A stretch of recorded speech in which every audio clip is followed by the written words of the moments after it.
Okay, well, it starts for me in June of 2008, basically. I was not feeling good. I was gray complexion.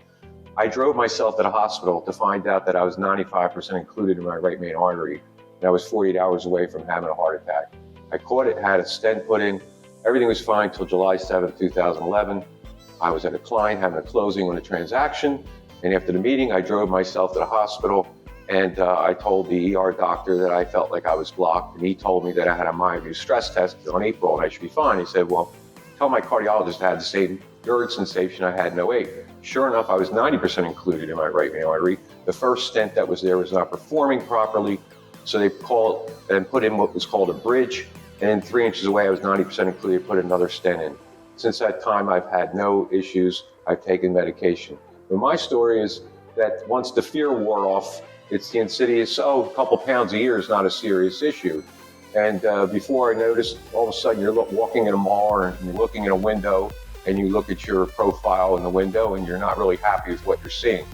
So that was my starting point where I really felt like I had to do something to change. The typical mentality of gyms where you go to some gyms and they put pressure on you to sort of perform. They make you feel inadequate if you're not lifting a certain amount of weight or meeting their expectations or metrics. And just the general activity of trying to compete with other people who are probably more advanced than I was. Candidly, I read your book, sir.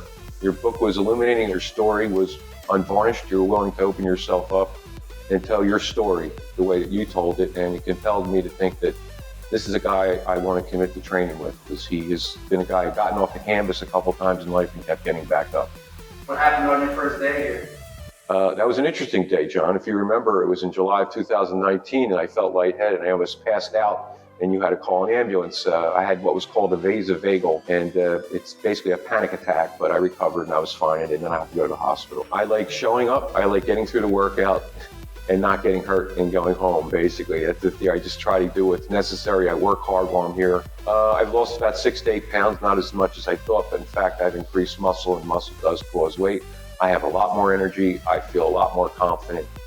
My day is set properly. When I come out of here, I feel I got something done. I think the people are interesting. They come from all walks of life. They're all in different places physically and mentally and sense of their training. So there's no one person that you're trying to compete with. It's a very relaxed level as far as that's concerned. So you basically can focus on your individual training and your goals.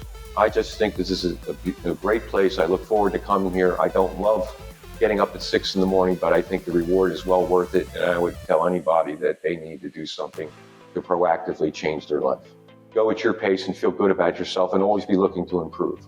Life is short, and if you don't do something positive to correct the issues that habits you've fallen into, that you need to join a gym.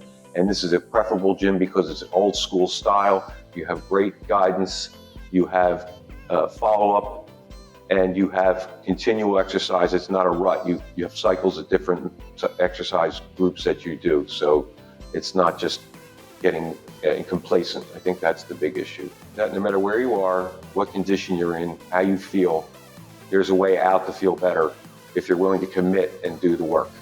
The fact that I'm getting better, I'm getting more physically fit, I'm 70 years old, and I think I put a lot more time on my life clock.